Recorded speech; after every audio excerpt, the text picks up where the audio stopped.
The reality of producing enough organic vegetables to feed Maddie and I is that I need to produce a lot of compost. A lot. 10 cubic meters a year, which is like 30 of these.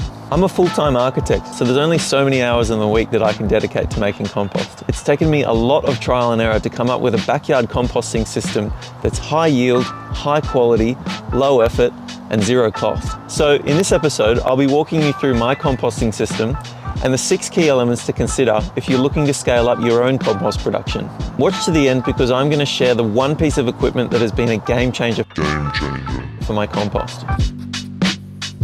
So this is my property. You can see my house and garage, some compost bays in the driveway, the greenhouse, but most importantly, the compost area, which also doubles as our chicken run. I've located the area here because it's a shady area covered by fruit trees. It's close to the garden and it's not visible from our house. I'm going to explain all of this in more detail, but at a high level, this is how my system works. All the material gets dumped into this section to begin the composting process, and then once it's filled up, I'll move it all down into the next section to make room for more material. This process continues and the compost makes its way down the hill until it gets to the other end of the compost area, by which time it's fully broken down and ready to go out into the garden.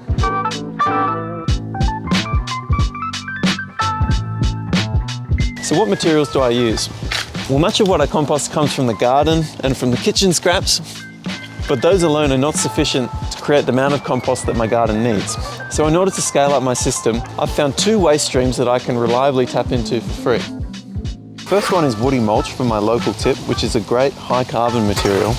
And the other one is coffee grounds, a great high nitrogen material that a local company collects from cafes all around Melbourne and delivers to gardeners for free. I built some bays out of pallets in my driveway so that I can easily store large amounts of these materials.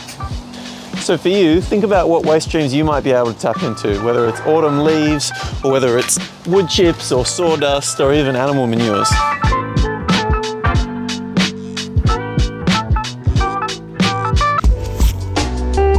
Chickens are not an essential part of compost making, but they are an important part of my system because they save me a lot of time and money and they improve the quality of my compost.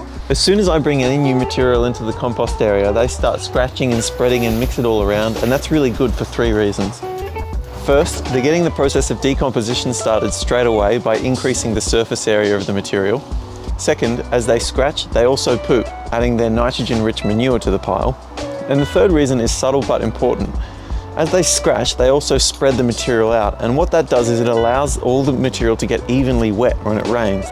Moisture is so important in a compost pile, but getting all your materials soaked through can be time consuming, which I used to do in a wheelbarrow.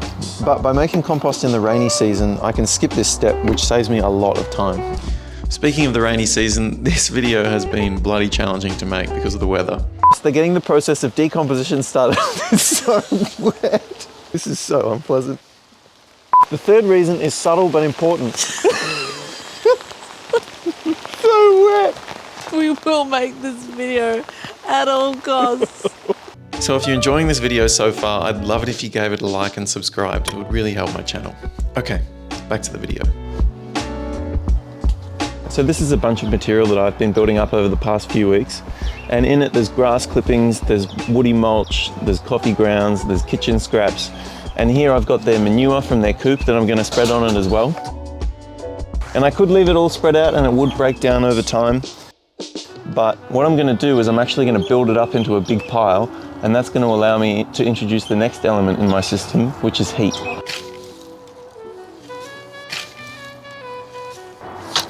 So let me tell you about how hot composting works. When you assemble all the material into a pile, what you're doing is you're reducing the surface area of the material that's exposed to the outside air. And then as the microbes are feeding on it, their heat will actually cause the pile to get hotter if the pile is big enough. As the pile gets hotter, it becomes more hospitable for the microbes and their population increases. And so the pile gets hotter again. And if you've got the balance of materials right, this process should top out at about 55 to 65 degrees.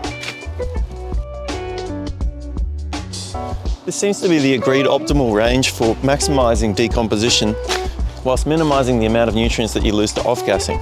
And it's also the temperature range at which you can kill weed seeds and plant pathogens. So here's my finished pile. It only took me about 15 minutes to make this, and that was greatly assisted by the fact that the material was already nice and wet by a rain that we had last night. So now that it's done, I'm going to cover it with a tarp and leave it to heat up and decompose. And the tarp also locks the moisture in, it stops it from getting too wet, and it keeps the chickens off. To turn or not to turn is a question I've asked myself many times during my years of making compost.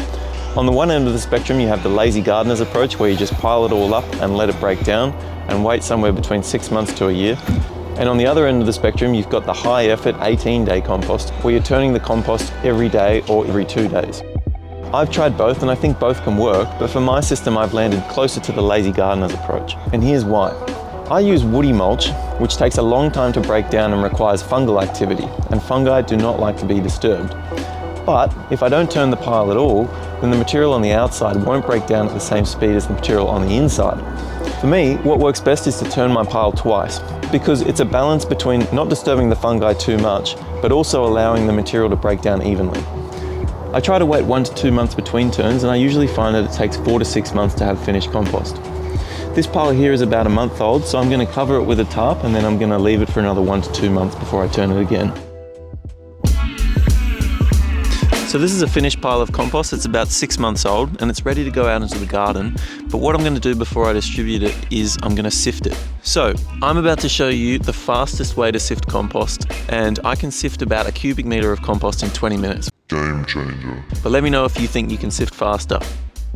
This method has saved me so much time and money, because without it I wouldn't be able to make all my own seed raising mix. And I've seen a lot of different contraptions out there, but I think all you really need is a simple, elegant A-frame sifter.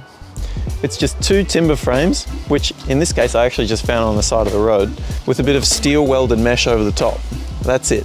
And the key to getting this to work is to make sure that your compost is dry enough. If it's too wet, then this won't work well at all. This is where the chickens come in handy again, because if my compost is too wet, I can get the chickens to scratch through it, they'll break up clumps, they'll spread it out, and they'll help dry it out. And the other thing they do at this stage is they pick out any worms that might be in the compost. If I'm sifting compost for my seed raising mix, I've got this extra frame here which I can put on top, which has a finer mesh, and you can see that what I'm left with is a finely sifted compost. So once the compost is sifted, it comes back out into the garden to complete the nutrient cycle, feeding the soil and in turn helping our plants thrive. A lot of it will be spread on garden beds, and the rest of it will go into the greenhouse to start seedlings. So here's a summary of the most important elements that have allowed me to scale up my composting system. 1. I set up my compost area close to where I garden and combined it with my chicken run. 2. I source materials from local waste streams. 3. I use chickens for their manure and their tireless work ethic. 4. I use heat to break down the piles faster. 5. I turn in frequently and let time do the work. And 6. I use an A-frame for speedy sifting. If you've got any questions or want to know more about my composting system, then let me know in the comments.